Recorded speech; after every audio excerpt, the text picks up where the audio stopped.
បានស្គាល់អត្តសញ្ញាណទេព្រោះជាជនបរទេសជិះម៉ូតូមួយគ្រឿងម៉ាក Honda Wave C100 ពណ៌ស្លែធ្វើដំណើរតាមផ្លូវព្រះមនីវង្សនៅក្នុងទិសដៅពីត្បូងទៅជើងឯភាគីម្ខាងទៀតគឺជាពិធីការនីដែលមានឈ្មោះថាសាជិះរថយន្តមួយគ្រឿងម៉ាកPorsche ពណ៌សគឺជិះតែម្នាក់ឯងដូចគ្នាហើយធ្វើដំណើរតាមផ្លូវលេខ474ក្នុងទិសដៅពីកើតទៅលិចហើយតាមសម្ដីសាកសីដែលបានឃើញហេតុការណ៍ហ្នឹងគឺបានឲ្យដឹងថាមុនពេលកើតហេតុគេបានឃើញរថយន្តរបស់ពិធីការនីគឺធ្វើដំណើរបរទេសជិះឆ្លងកាត់បណ្ដាលឲ្យរថយន្តបុកដួលម៉ូតូជនបរទេសបាក់ដៃ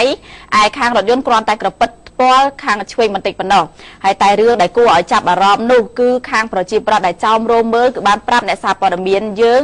គ្រាន់តែបុកភ្លាមគឺមានគេចោមរោមមើលយ៉ាងច្រើនកករីឯខាងតារាស្រីឯនេះវិញគឺមិនបាននិយាយជាមួយនឹងប៉ូលីសទេគឺព្យាយាមនិយាយសម្រួលតែជាមួយនឹងខាងជនបរទេសម្នាក់ទៀតដែលជាមិត្តភ័ក្តិរបស់ជនរងគ្រោះតែប៉ុណ្ណោះដែលនិយាយជាភាសាអង់គ្លេសនិងធ្វើកាយវិការឲ្យជនបរទេសយល់ព្រមបញ្ចប់រឿងនៅនឹងកន្លែងទៅនឹងហុចនាមមកបានមួយនៅលើផ្ទៃឲ្យជនបរទេសហើយមិនតែប៉ុណ្ណោះថែមទាំងមានអ្នកស្ដាប់ឮថាតារាខ្មែររូបស្រស់មួយដែលគេដឹងថាជាពិធីការនីនិងជាថៅកែហាងមួយផងដែរនោះគឺបាននិយាយជាភាសាអង់គ្លេសប្រាប់ទៅដល់ជនបរទេសថារូបនាងមិនចូលចិត្តអ្នកសារព័ត៌មានខ្មែរទេនិងមិនចង់ឲ្យមានរឿងវែងឆ្ងាយទេហើយអារឿងដែលជនបរទេសប៉ះរថយន្តខ្លួនគឺខ្លួនមិនទាមទារសំណងអ្វីទេគឺចាំស្អែកទូរស័ព្ទមកនឹងធ្វើការដោះស្រាយតែពីរនាក់បានហើយកុំឲ្យរំខានដល់ខាងកម្លាំងមានសមត្ថកិច្ចហើយក្រោយពេលកើតហេតុគឺខាងភាគីទាំងពីរគឺសម្រួលគ្នាក្រៅផ្លូវការស្ងាត់និយាយខ្សឹកដែលឈរចាំសម្រាប់សម្រួលនោះគឺមិនដឹងថាការចរចាចប់ឬនៅទេហើយសមត្ថកិច្ចក៏មិនទៅខ្ចីទៅវាស់វែងអ្វីដែរគ្រាន់តែជួយសម្រួលចរាចរណ៍កុំឲ្យស្ទះចរាចរណ៍តែប៉ុណ្ណោះហើយបន្ទាប់ពីធ្វើការចរចាជាមួយនឹងជនបរទេសចប់ហើយគឺនារីរូបស្រស់ខាងលើគឺបានបើករថយន្តត្រឡប់ទៅផ្ទះវិញជាចៃដន្យគឺរថយន្តដេកអត់ឆេះទៀតគឺធ្វើឲ្យចោមរោមមើលនិងសមត្ថកិច្ចជួយរុញរថយន្តថយក្រោយបើកទៅអែបនៅចិញ្ចើមផ្លូវដើម្បីត្រួតពិនិត្យឡើងវិញចា៎បាទអ្នកដែលចោមរោមមើលនោះគាត់ឃើញអីកញ្ញាសាណាចាសានៅម៉ៃ TV អីចាបាទអញ្ចឹងគាត់វិធីកខាងសិល្បៈចាខាងសិល្បៈ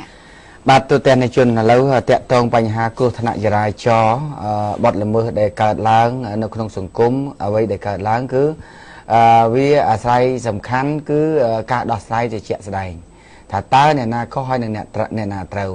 ពីព្រោះហេតុការណ៍ដែលកើតឡើងវាធម្មតាការគ្រោះថ្នាក់ចរាចរណ៍វាជាគ្នាដោយសំអាងទៅថាខ្ញុំអ្នកនេះខ្ញុំអ្នកនោះគឺបញ្ហាវាមិនចប់ទេឥឡូវបើតាមការអះអាងរបស់កញ្ញាសាគាត់ថាខាងបរទេសនឹងទេជាអ្នកខុសមែនទេចាបាទប៉ុន្តែខាងបរទេសនោះទេថាគាត់ជិះត្រូវបាទអញ្ចឹងដោយសារតែខាងកញ្ញានេះគាត់ក៏ចេះភាសាអង់គ្លេសគាត់និយាយតតាំងជាមួយគ្នាអញ្ចឹងទៅធ្វើឲ្យខាងប៉ូលីសដែលយើងចង់ទៅវាស់វែងនេះអត់បាននិយាយជាមួយគ្នាអីមួយម៉ាត់បាទអញ្ចឹងវាមិនដឹងជាថាត្រូវដោះស្រាយដោយរបៀបយ៉ាងណា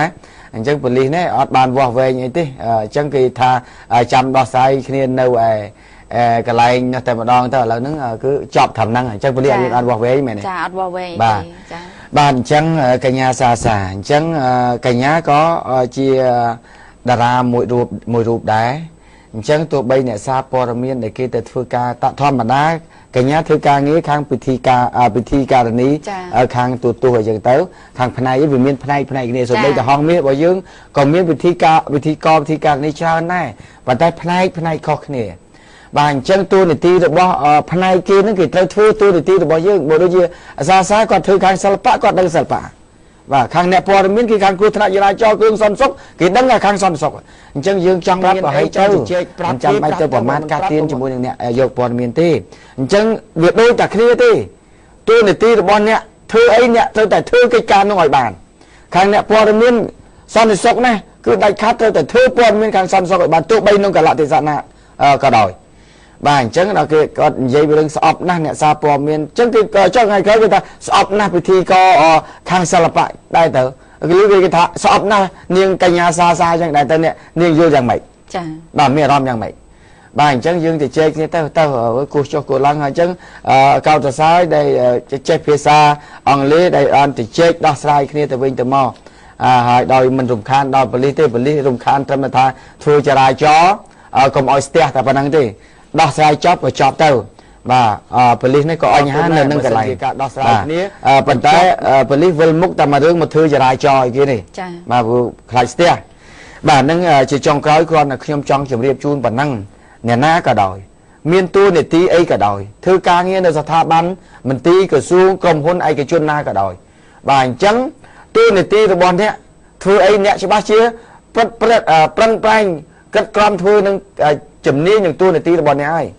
và chẳng khang nè xa phô miến cái này thưa ca nghi cái này có prăng prang dốt bọn miến này ở bán này và chẳng vừa nè sọp xa phô miến cho bọn nè xa phô miến sọp nè đây nè tha mày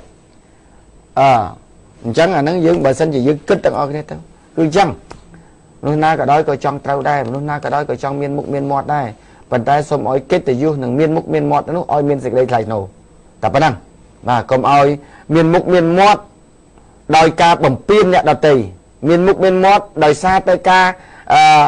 rùm lốp bẩm pin đòi ẩm nai luôn nó công tập năng các bạn nàyนี่เหรอไว้เด็กขยมจองจุ่มเรียบจูนขยมมันทั่วปอดเมียนดำใบอ้อยเนี่ยนามุ้ยสอบติจองทั่วแต่ปอดเมียนปิดแต่การแต่การล้างปิดแต่เนี่ยที่แต่เนี่ยปิดเขามันจองอ้อยนี่ยี่ปีเรื่องอะไรหรือเปล่าเนี่ยเมียนแต่นั่งจังเนี่ยได้ข้อที่ได้สอบเนี่ยซาปอเมียนแต่บ่เส้นจีเนี่ยเต้เนี่ยกลมคล้ายเนี่ยซาปอเมียนซะขมิ้นเนี่ยปอเมียนนานี่เต้าเมียนกับเพลิงเนี่ยซาปอเมียนเต้าเมียนดำนาđó đấyกับจักสบายจังที่จับส้มอ้อยเนี่ยซาปอยเมียนยุดปักกันวิเชียจีเวียบ่ากรมอ้อยยกตู้เนี่ยตีถือเชียนเนี่ย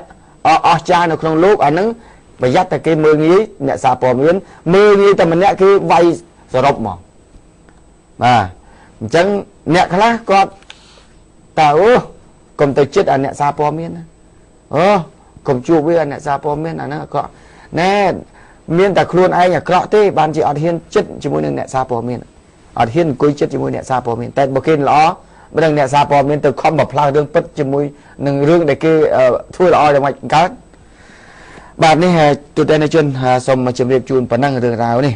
บาทอะไรนี่สมเป็นสำหรับติดว่าติดเจ็ดวันมุจุนี่ปตอ